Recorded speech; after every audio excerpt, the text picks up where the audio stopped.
Many years I've been searching for a place to call home, but I failed here to find it, so I must travel alone. I don't care for fine mansions on earth's sinking sand. Lord, build me a cabin in the corner up in glory land. Lord, build me just a cabin in the corner of glory land. Shade of that tree of life where it may ever stand, where I can just hear the angels sing and shake Jesus' hand. Lord, build me a cabin in the corner up in glory land. Well, Lord, I'm not asking to live in the mist, for I know I'm not worthy of such splendor as this. But I'm begging for mercy while only I stand. Lord, build me a cabin in the corner up in glory land. Lord, build me just a cabin in the corner of glory land. Shade of that tree of life where it may ever stand, where I can just hear the angels sing and shake Jesus' hand. Lord, build me a cabin in the corner up in glory land. I've many dear loved ones who've gone on this way. On the great final morning shall I hear them all say, come join in our singing and play in our band. Lord, build me a cabin in the corner up in glory land. Lord, build me just a cabin in the corner of glory land. Shade of that tree of life where it may ever stand, where I can just hear the angels sing and shake Jesus' hand. Lord, build me a cabin in the corner up in glory land. Lord, build me just a cabin in the corner of glory land. Shade of that tree of life where it may ever stand, where I can just hear the angels sing and shake Jesus' hand. Lord, build me a cabin in glory land. Glory land. Well, great song there by the Loire family. They recorded it. Several people have. Lord, build me a cabin just over in Gloryland. How in the world are you doing? And welcome to the Old Gospel Cabin. My name is John Hames, and we're thankful that you have tuned in today. We hope, pray that everything is going just right for you. This is the second bona fide episode of the Old Gospel Cabin. The last video that we did, the first one, was more of an introduction. And so we are on the Old Gospel Trail now. And so I want to thank you for taking time to watch. I do encourage you to like this video and hit the subscribe button. That really encourages me, and I'm really hoping that this is going to really take off and minister to you and give you the things that you need. I keep looking over here. I need to be looking over here, and so forgive me of that. I'm still kind of new to this. Now, we broadcast our services here at Glendale Baptist Church in Glenn, Mississippi on Facebook each Sunday morning, Sunday night at least. But I wanted something more personalized, something special, something called the Old Gospel Cabin. So here we are at this Old Gospel Cabin, and we've been sitting on the front porch this morning with the sweltering heat. You know, there's a breeze coming in, and I fear that that breeze is going to blow in something bad.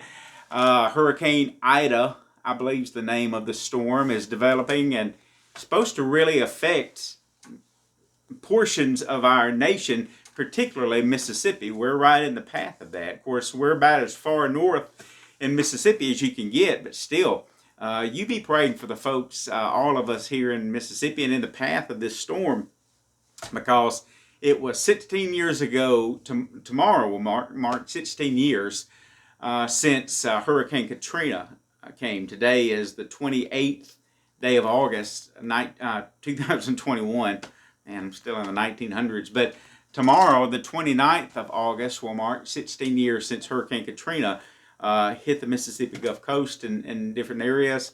I was going to seminary at New Orleans Baptist Theological Seminary. I had lived there for about 2 weeks in the dorm.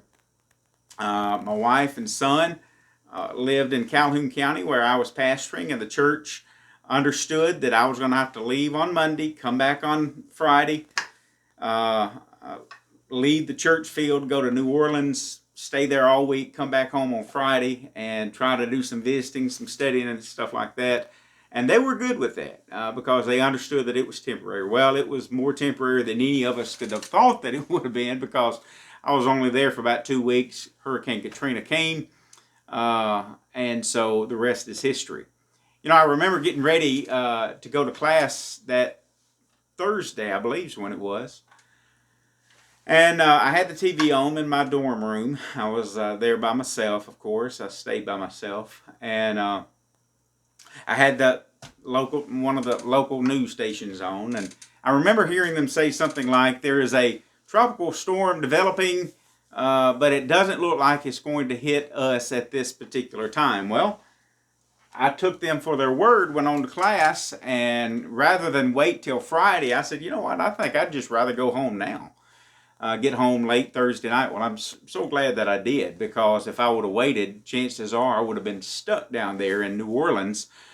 And so that would have been just terrible. And so I'm thankful for the way it worked out, at least in my life. And I'm so sorry for the people who had such destruction and loss of life. But I'm thankful for God's protective hand upon me. And I hope that you're doing well. I do hope you're staying safe with the Delta variant, and more people are getting affected by this variant of COVID-19. Please just be safe. You know, now's not the time to debate what you should wear, what you shouldn't wear, what you should do, what you shouldn't do. Just be safe. Just be safe. And so we will have tomorrow at church at Glendale, we'll have the Lord's Supper observance, and been given significant thought and preparation for my message tomorrow. I generally don't preach when we have the Lord's Supper. We do that normally about once a quarter, but I think I am going to bring a brief message tomorrow, and it's a message that I believe that God has given to me, and I'm looking forward to preaching that. You know, I found something a little bit ago talking about 2 words: simple living. You know, we've got the old gospel cabin here, we got the old lamp here, and we've got the Bible. I've been drinking some coffee here at the old gospel cabin. But I wanted to read something that I thought might resonate with you, and I promise you that these videos would be brief, and they will. I see that we're at about 8 minutes right now, so I'm going to be rather quick in reading this. This was written by a gentleman by the name of Jesse Taylor, and this was an article that was on the website countryfarm-lifestyles.com. And so this is entitled Simple Living, a true story of old timely ways of living the simple life. Now, that's something that we all aspire to lead, is just a simple life.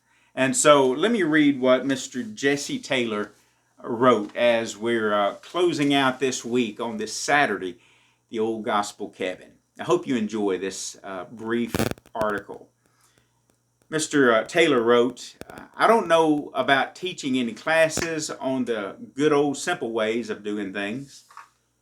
Growing up back in the hills of Kentucky, 5 miles from the nearest paved road, 2 miles from the nearest neighbor, with no electricity or indoor plumbing, we lived simply. But we may not have lived the best. He wrote, far as I'm concerned, today's Amish, even the most conservative of them, have a lifestyle that's full of 100 times more modern conveniences than we ever had. He said, I never got ice cream, candy, or soda pop. 12 years old, I saw my first television cartoon, Popeye the Sailor. I saw my first singer on the TV. It was Rudy Valley singing Winchester Cathedral. Later, I'd see my first cowboys and Indians in a show called Rawhide. Anybody remember that? Also, I remember seeing Lassie and a show for kids on Saturday morning called The Banana Splits. Now, to be honest with you, that's a little for my time. So if you know about this, let me know. That was about the extent of it. My great aunt owned a TV set, and sometimes she'd turn it on for a while when I was visiting. Most of the time, she preferred to leave it off. Her son had bought it for her, but she never did take to watching it too much. I'd have to wait till I grew up before I got to watch much TV. And he talked about the exterior of their old cabin. The little two-room cabin was built from sawmill slabs, so it looked like it was made of log, but it really wasn't. When the sawmill squares off a log, the pieces cut from the side are just waste. These rounded slabs were free for the hauling. Basically, they were used as siding, only they made a more substantial contribution to the structure of the building. They were chinked with mud, just like a cabin would be, only to a lesser extent because the thinner edges of the slabs overlapped each other. Eventually, our cabin's exterior walls were covered with tar paper and then sort of a green rolled roofing material that had a brick pattern to it. I've seen that.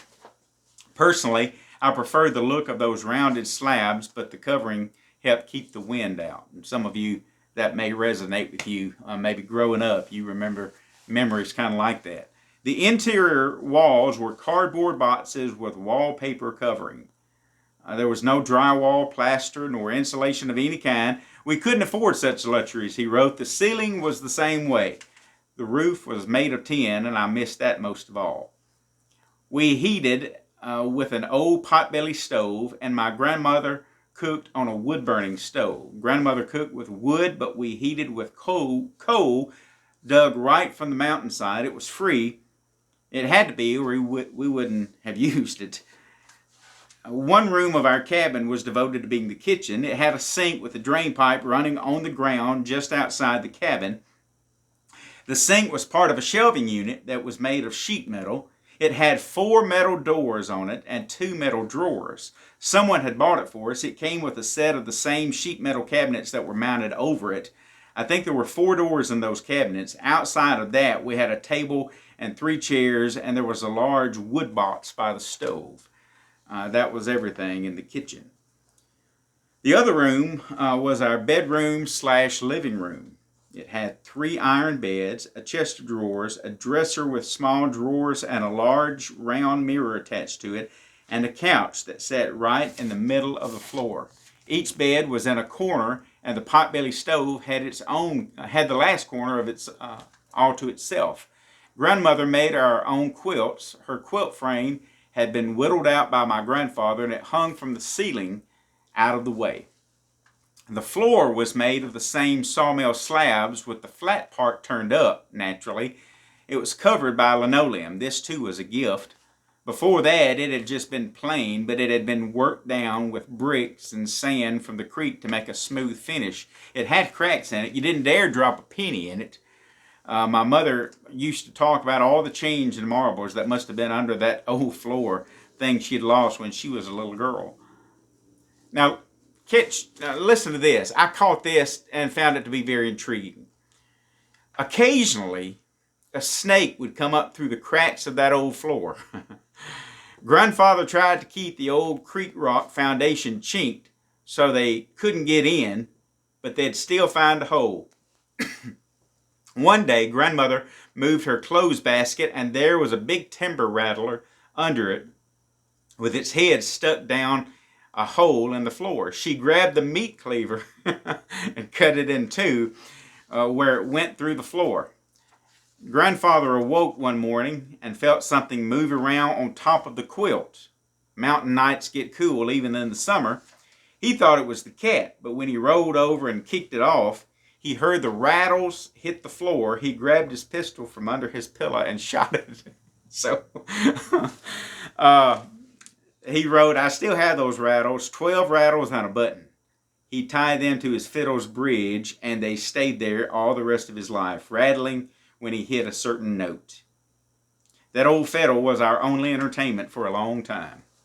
I can still hear it echoing off the hills when he'd sit on the front porch and play it. He didn't know many tunes and I never did hear him play with anyone else. Eventually, Grandfather traded a wristwatch for an old transistor radio. It was a little cream-colored radio with no back on it. Only one station would come in over those mountains, and then for only about 1 hour in the evening. He'd take it down off the shelf, plug in the little 9-volt battery into it, and we'd sit on the porch and listen to a bluegrass music station. I don't know from where. Eventually, I grew up to be a professional musician and made a lot of my living on the road, playing 5-string banjo, bluegrass banjo. I guess that music got into my blood. I'm retired from that now. I could tell you more about our simple living, but that's probably enough for now. I appreciate your interest and will continue if this hasn't bored you to tears. Well, it certainly didn't bore me to tears, Mr. Taylor, and we appreciate that article. And so I got to thinking about the simple life. 1 Thessalonians chapter 4, beginning with verse 9. From the New King James Version of the Bible, it says, "But concerning brotherly love, you have no need that I should write to you. For you yourselves are taught by God to love one another. And you indeed do so toward all the brethren who are in Macedonia. But we urge you, brethren, that you increase more and more." That we just love those people around us, the people in our home, the people outside of our home, our neighbors, our friends, our strangers, our community. Now listen what he says there in verse 11. "That you also aspire to lead a quiet life, to mind your own business, and to work with your own hands as we commanded you. That you may walk properly toward those who are outside, and that you may lack nothing."